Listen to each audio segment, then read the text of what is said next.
So here we are with the new video of enzyme inhibition. Last time we had covered enzyme stimulation, enzyme induction, वो कुछ थोड़े बहुत से part cover किए थे हमने. तो अभी हम लोग एंजाइम इनिबिशन के बारे में बात करेंगे. तो some chemicals, heavy metals, salt, strong acids and alkalies, formaldehyde, phenol etcetera denature proteins and inhibit all the enzyme non-selectively. They have limited medicinal value restricted to external application only. However, selective inhibition of a particular enzyme is a common mode of drug action. Such inhibition is either competitive or non-competitive. ये तो सही सी बात है कि भाई किसी भी enzyme को अगर हम ये कर रहे हैं, इनिबिट कर रहे हैं, तो उसको इनिबिट करने का ये काम एक ही बंदा कर सकता है. ये हमारे ड्रग्स कर सकते हैं, करेक्ट है.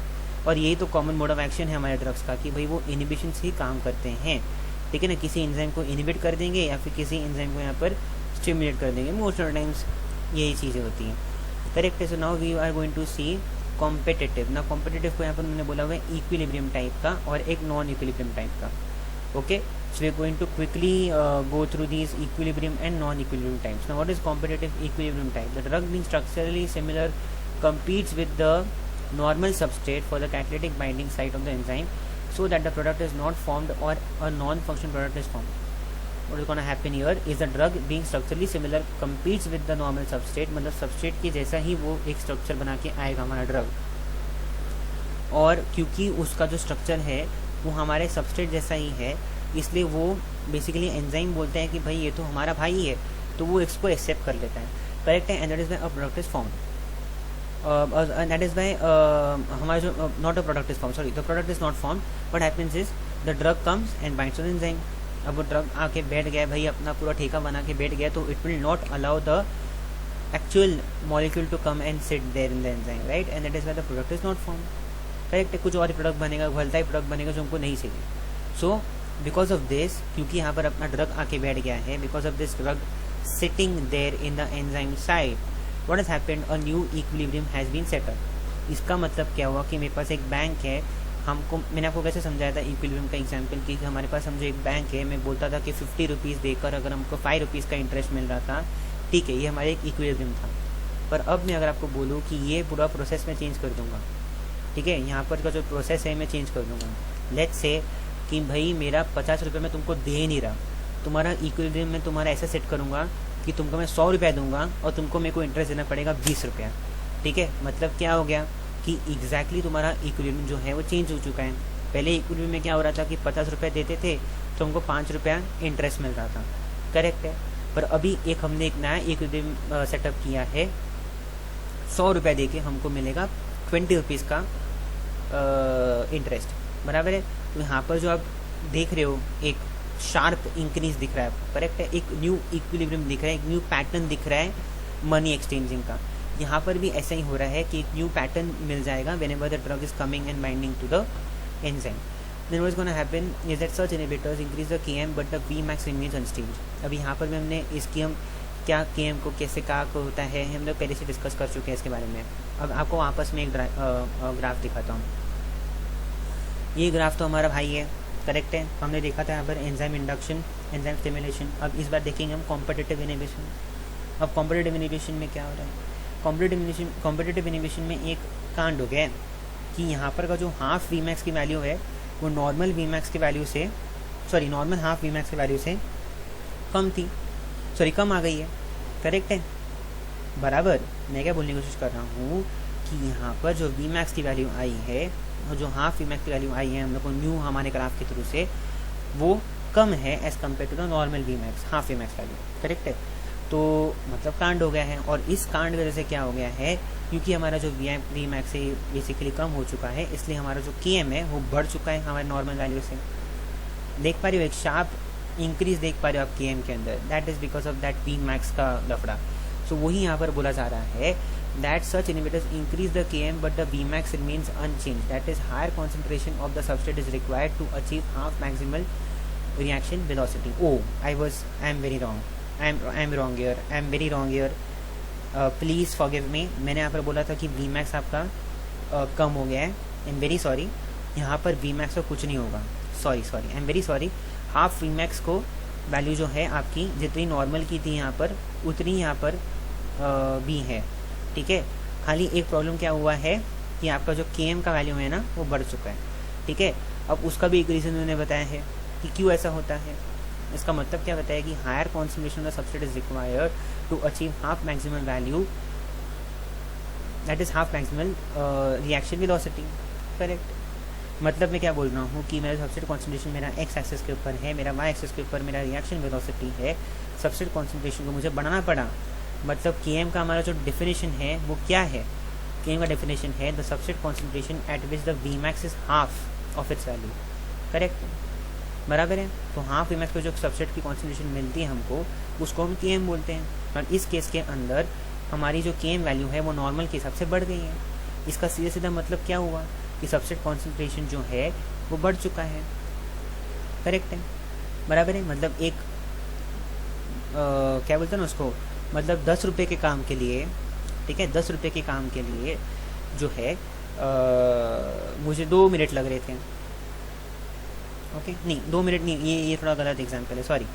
Let's not take an example and complicate this thing, ठीक है। इसको खाली ऐसे हम लोग सिंपल लॉजिक है यार, यहाँ पर मैं बताने की यहाँ पर कोशिश कर रहा हूँ कि अगर Km की वैल्यू बढ़ चुकी है तो ऑफकोर्स मतलब सबस्ट्रेट कॉन्सेंट्रेशन बढ़ चुका है। मतलब क्या हो रहा है कि एक सर्टेन रिएक्शन होने के लिए आपको ज़्यादा सबस्ट्रेट डालना पड़ रहा है, इसका मतलब ये निकलता है। So but if substrate concentration is sufficiently increased, it can displace the inhibitor and the same maximal reaction velocity can be attained. Examples are given in the box above. So we have these examples, वो आप पढ़ सकते हो बाद में। But the main part is आप यहाँ पर देख रहे हो कि अगर हमने यहाँ पर एक और रूट यहाँ पर डिस्कस किया कि अगर मैंने सबस्ट्रेट की कॉन्सेंट्रेशन ही बढ़ा दी, ज़्यादा और ज़्यादा बढ़ा दी, तो ये जो मेरा इनहिबिटर है इसके जो कांड करने के तरीके हैं ये निकल जाएंगे, ठीक है। ये कांड नहीं करना चाहता, ये इनहिबिटर डिस्प्लेस हो जाएगा, ठीक है। बिकॉज एंजाइम बोलेगा कि भाई ये कौन सा भाई है जो ज़्यादा बन रहा है, ये क्यों ज़्यादा बन रहा है बॉडी के अंदर, उसको शक हो जाएगा ये ज़्यादा बन रहा है मतलब ये मुझे कुछ साइन दे रहा है, ठीक है।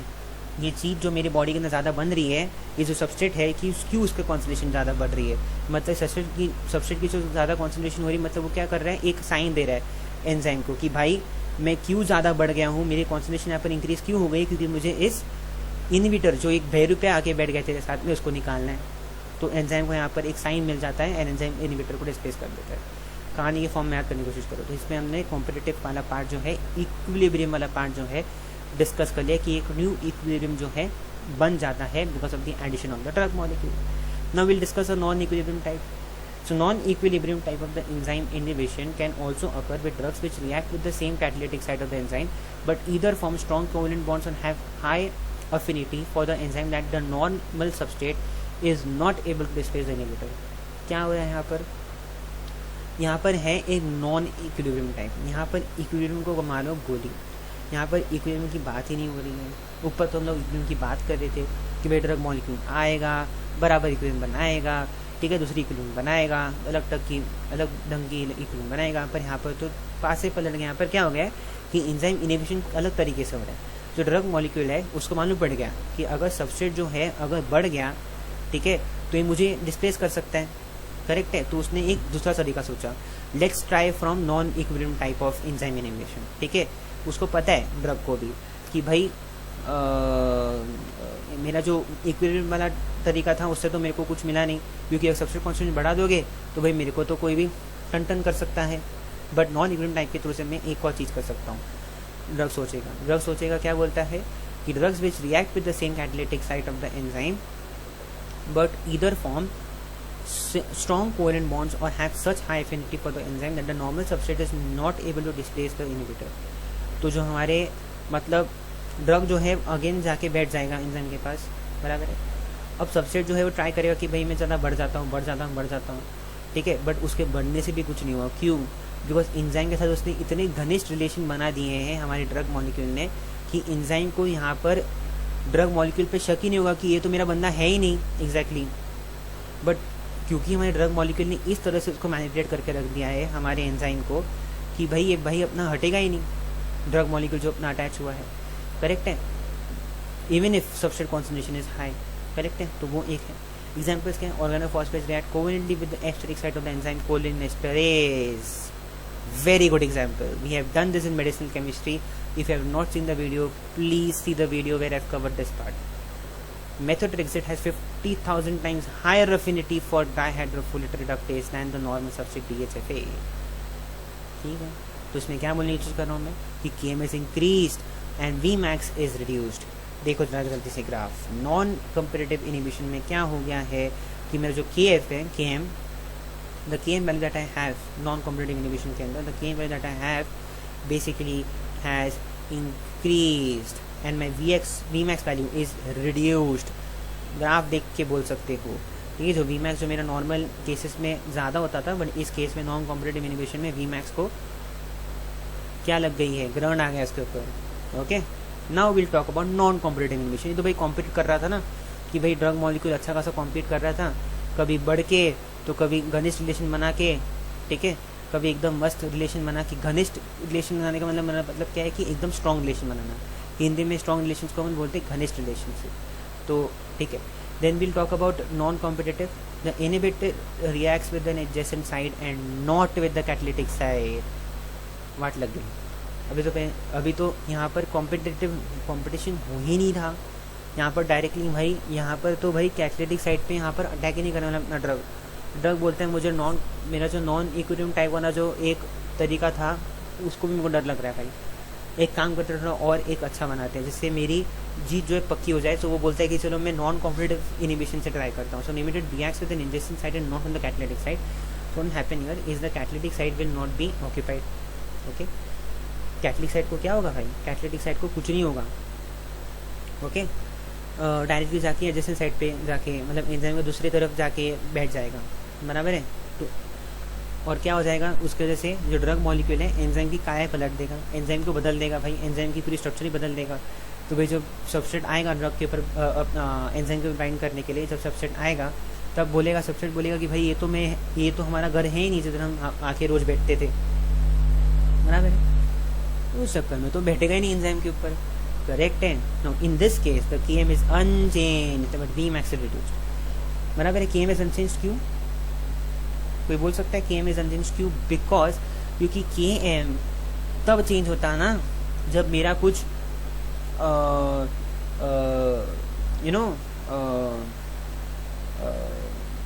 ठीक है, इस पॉइंट को हम डिस्कस नहीं करते। Let's not confuse ourselves with this कि केएम अनचेंज्ड क्यों है। लेट्स जस्ट रिमेंबर कि केएम यहाँ पर अनचेंज्ड है and V max is reduced. Okay, अभी के लिए सिर्फ रिमेंबर करते हैं वी मैक्स इज रिड्यूस्ड। तो तीन कंडीशन है भाई। ओके, एक जब हमारा इक्विलिब्रियम टाइप का जो कॉम्पिटिटिव इनिबिशन हो रहा था उसमें क्या हो रहा था, the KM was constant, right, the KM was constant, right, if I am not wrong. एक सेकंड करे रुकिए, वाज द केएम कांस्टेंट, या sorry, the KM was increasing, sorry the KM was increasing, V max remain constant.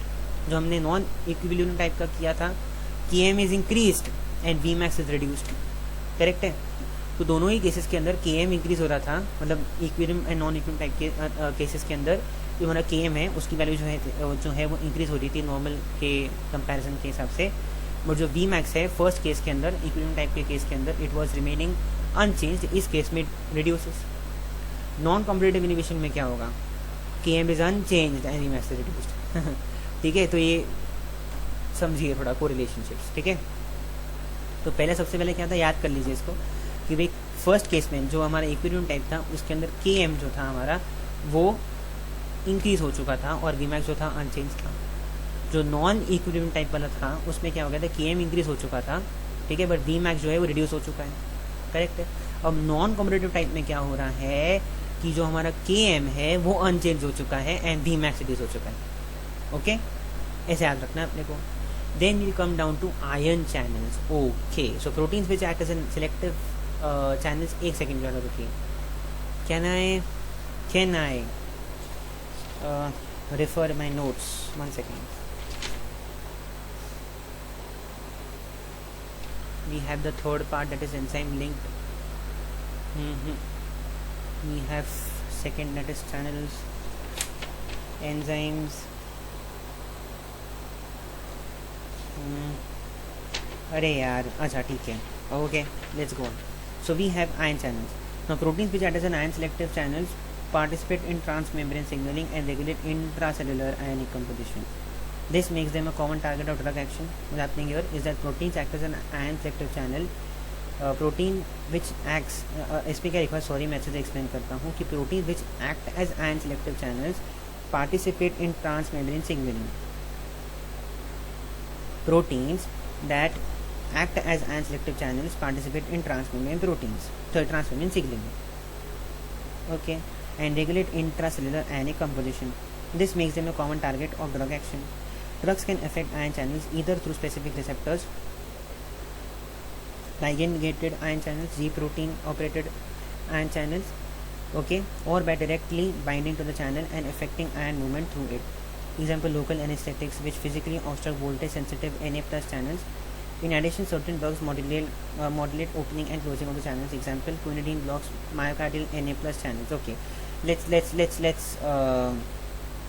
see what is happening here. देखते हैं, चलो ठीक है. Now, proteins which act as ion selective channels participate in transmembrane signaling and regulate intracellular ionic composition. Okay, क्या हो रहा है यहाँ पर एग्जैक्टली मैं क्या बोल रहा हूँ कि प्रोटीन जो रहते हैं जो आयन सेलेक्टिव चैनल जैसे पार्टिसिपेट मतलब which act as ion selective channels participate in transmembrane signalling and regulate intracellular ionic composition. मतलब क्या, ये जो प्रोटीन्स रहते हैं ना कभी कभी आयन सेलेक्टिव चैनल जैसे काम करते हैं. क्योंकि प्रोटीन जो है वो एक मॉलिक्यूल को जाने को देगा, ठीक है, जो हमारा ट्रांसमेम्ब्रेन जो हमारा रहता है, जैसे कि जिसको हम बोल सकते हैं जो हमारा लिपिड बाइलेयर रहता है ना हमारे सेल का, उसके अंदर प्रोटीन्स एम्बेडेड रहते हैं, करेक्ट है. तो कभी कभी क्या होता है ना, प्रोटीन्स बेसिकली मतलब आयन सेलेक्टिव चैनल्स होते हैं. मतलब कैसे होता है ना कि कोई एक पर्टिकुलर आयन को ही वो रिस्पॉन्ड करेगा प्रोटीन, करेक्ट है. तो उसको हम किस में यूज़ कर सकते हैं, ट्रांसमेम्ब्रेन सिग्नलिंग यूज़ कर सकते हैं, and we can use it in regulating the intracellular ionic composition also. Of course this makes them a common target of drug action. Now, drugs can affect ion channels either through specific receptors, ligand-gated ion channels, G-protein operated ion channels, or by directly binding to the channel and affecting ion movement through it. Example, local anesthetics which physically obstruct voltage sensitive Na plus channels, correct है. So drugs can affect ion channels either through specific receptors. Okay, तो ये ion channel कैसे affect कर सकते हैं, why drugs जो हैं अभी आयन चैनल्स कैसे अफेक्ट कर सकते हैं, तो स्पेसिफिक रिसेप्टर्स. तो रिसेप्टर्स कौन से हैं, now we going to study receptors. So ligand-gated ion channels होते हैं, G protein operated ion channels हो जाते हैं, और by directly binding to the channel and affecting ion movement through it, बराबर है. या फिर डायरेक्टली अटैक करेंगे, यू नो इन और मतलब घूम फिर के आने से अच्छा हम डायरेक्टली अटैक करेंगे. घूम फिर के आने से अच्छा मतलब क्या, पहले वो रिसेप्टर से काम कर रहे थे ना, ligand-gated आयन चैनल से काम करते, जी प्रोटीन ऑपरेटेड आयन चैनल से काम कर रहे थे, बट अभी डायरेक्टली आयन चैनल को इफेक्ट कर देंगे, बराबर है. And affecting ionic movement through it, अगर आपने आयन चैनल को इफेक्ट कर दिया तो जो आयनिक मूवमेंट होती है वो ऑफकोर्स डिस्टर्ब हो जाएगी, सही है. Now example, local anaesthetics which physically obstruct voltage sensitive Na plus channels, बराबर है. मतलब लोकल एनेस्थेटिक्स जो रहते हैं, जो हम लोकल एनेस्थेटिक्स देते हैं ना, तो क्या होता है, जो Na प्लस रहता है ना, Na प्लस चैनल्स रहते हैं, जो प्रोटीन्स रहते हैं हमारे सेलुलर कंपोनेंट मतलब सेल के बाइलेयर के अंदर, जो सेल का आउटर सेल मेम्ब्रेन रहता है, सेल मेम्ब्रेन नहीं क्या बोलते उसको, हाँ सेल मेम्ब्रेन रहता है. तो उधर जो प्रोटीन्स रहते हैं ना, दे ऑल्सो मतलब they are acting as channels, they are allowing certain ions to go in and out of the cell, correct है. तो ऐसे ही Na प्लस को भी वो इन एंड आउट ऑफ करने के देता है, बराबर है. But because of local anaesthetics ये जो Na प्लस चैनल्स हैं ये अंदर बाहर नहीं कर सकते, नहीं कर पाते, ठीक है. And these are voltage sensitive. ना what you mean by voltage sensitive, अभी Na प्लस का बेसिकली काम कहाँ पर आता है, ये सिचुएशन जिसकी हम बात कर रहे हैं कि local anaesthetic which basically obstruct voltage sensitive Na plus channel से कहाँ पर हम देख सकते हैं, इन केस ऑफ न्यूरॉन्स. यहाँ पर सेल्स न्यूरॉन्स होंगे, बराबर. लोकल एनेस्थेटिक्स कहाँ पर काम करेंगे, न्यूरॉन्स पे काम करेंगे, करेक्ट है. क्योंकि वहाँ पर ही हमको मतलब नर्व्स पे काम करेंगे तो ये अपना काम आएगा ना, ऑफ कोर्स. और वहाँ पर तो ये वोल्टेज मतलब नर्व इम्पल्सेस जनरेट होते हैं, तो उस पर वोल्टेज जनरेट होता है, करेक्ट है. तो वोल्टेज के हिसाब से Na प्लस अंदर पार करता है, करेक्ट है. In addition certain drugs moderate opening and closing of the channels. Example जैसे हम बोल सकते हैं क्विनिडीन जो रहता है, it is blocking myocardial Na plus channel. जो मायोकार्डियल के अंदर भी हमारे नर्व इम्पल्सेस होते हैं. आपको पता होगा कि हमारे पास एक SA नोड रहता है, AV नोड रहता है. Quick revision of HAT, right, human anatomy. उनको पता है कि हमारे पास हार्ट के अंदर SA नोड रहता है, एक AV नोड रहता है, एक SA नोड रहता है. इनके थ्रू से हमारे जो नर्व इम्पल्सेस रहते हैं हमारे हार्ट के थ्रू से जाते हैं, एंड हार्ट पंप करता है ब्लड कॉन्ट्रैक्ट करके, बराबर, और डायलेट करके, बराबर है. तो ये पंपिंग एक्शन किसके वजह से होता है, because of this myocardial action. And myocardial action कैसे हो सकता है, मतलब myocardial action this nerve impulse action, बराबर है. एंड मतलब ये Na प्लस चैनल्स के थ्रू से ही हो सकता है. और अगर इन Na प्लस चैनल को रोक दो तो आपका क्विनिडीन कौन इनिबिटरी चैनल को कौन रोकने का काम करता है? क्विनिडीन कर सकता है. Then we have dofetilide and आइडरिन ब्लॉक मायोकार्डियल और delayed rectifier keep the channel. इसको नहीं पढ़ते, ये वाले हम एग्जाम्पल्स को नहीं याद करेंगे. देन दूसरी एग्जाम्पल आप देख सकते हो, ऐसे बहुत सारे एग्जाम्पल्स हैं. सो विल रिमेंबर क्विनिडीन का एग्जाम्पल रिमेंबर करेंगे and will also remember the example of phenytoin. Phenytoin modulates prolongs the inactivated state voltage sensitive neuron and N plus channel. तो अगेन जो हमारा Na प्लस चैनल का inactive state है, मतलब of course वो जो है Na प्लस का अंदर बाहर होना बंद कर देना, वो वाला जो स्टेट रहता है वो फेनिटोइन मॉड्यूलेट कर सकता है, मतलब रोक सकता है या फिर बढ़ा सकता है. करेक्ट है. देन जो भी है, बट इस केस में इट इज़ प्रोलॉन्गिंग, मतलब रोक सकता है. Then we have ethosuximide inhibits T type of Ca2 plus channels in thalamic neurons. ठीक है. देन मान में ये सब बहुत सारे एग्जाम्पल्स हैं. Many drugs produce their action by directly interacting with the solute carrier class of transporter proteins to inhibit the ongoing physiological transport of the metabolite ion. Correct है?